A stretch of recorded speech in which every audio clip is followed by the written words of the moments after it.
Hello అండి, నమస్తే. నేను మీ Shweta. Welcome back to Shweta Lahari's kitchen. ఈరోజు నేను తక్కువ ఇంగ్రీడియంట్స్తో వెనీలా స్పాంజ్ కేక్ని ఎలా తయారు చేసుకోవాలో చూపించబోతున్నానండి. ఈ స్పాంజ్ కేక్ని ఇక్కడ నేను చెప్పిన కొలతలతో కానీ మీరు కూడా చేసుకుంటే చాలా ఈజీగా ఈ కేక్ని ప్రిపేర్ చేసుకోవచ్చు. ఇలా ఒక బౌల్ తీసుకొని 3 ఎగ్స్ బ్రేక్ చేసుకొని అందులో వేసుకోవాలి. తర్వాత 1 స్పూన్ వెనీలా ఎసెన్స్ వేసుకోవాలండి.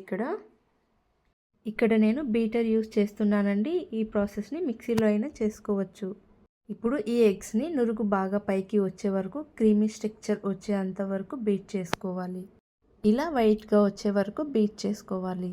ఇక్కడ మనం కేక్ తయారు చేసుకోవడానికి ఏ కప్పుతో అయితే మైదా పిండి తీసుకుంటామో సేమ్ అదే కప్పుతో 1 కప్పు షుగర్ పౌడర్ కూడా తీసుకోవాలి.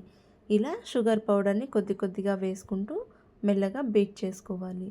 ఇలా షుగర్ పౌడర్ మొత్తం ఎగ్గులో కలిసి క్రీమీ స్ట్రక్చర్ వచ్చే వరకు బీట్ చేసుకోవాలి.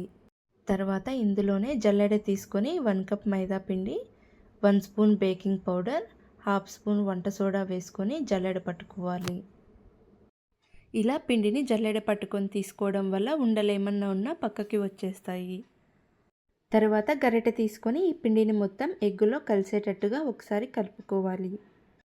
తర్వాత పిండి మొత్తం ఎగ్గులో కలిసేలాగా ఇలా బీట్ చేసుకున్న తర్వాత 1 కప్పు ఆయిల్ తీసుకొని కొద్ది కొద్దిగా వేసుకుంటూ స్మూత్గా క్రీమీ స్ట్రక్చర్ వచ్చే వరకు బీట్ చేసుకుంటే మన కేక్ బ్యాటర్ రెడీ అయిపోతుంది. తర్వాత కేక్ బౌల్ తీసుకొని ఆయిల్ రాసి ఇలా మైదా పిండి చల్లుకుంటే కేక్ అతుక్కోకుండా ఈజీగా వచ్చేస్తుంది. మనం రెడీ చేసి పెట్టుకున్న బ్యాటర్ని ఈ కేక్ బౌల్లో వేసుకొని ఓవెన్లో పెట్టేసుకోవాలండి. ఇక్కడ నేను టెంపరేచర్ 200, టైమర్ 40 మినిట్స్ పెట్టుకుంటున్నాను. 20 మినిట్స్ తర్వాత కేక్ ఇలా బాగా పొంగుతుంది. మరో 20 మినిట్స్ టెంపరేచర్ని 150లో పెట్టుకుంటే సరిపోతుంది. 40 మినిట్స్ తర్వాత కేక్ ఇలా రెడీ అయిపోతుందండి. తర్వాత ఒక ప్లేట్లోకి ఇలా బోర్లించుకుంటే కేకు బౌల్ కత్తుక్కోకుండా ప్లేట్లోకి వచ్చేస్తుంది. చూశారు కదండి, కేక్ చాలా బాగా వచ్చింది.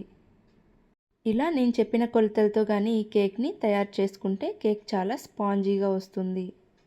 అంతే అండి, చాలా సింపుల్గా ఈ స్పాంజ్ కేక్ని ఎవరైనా తయారు చేసేసుకోవచ్చు.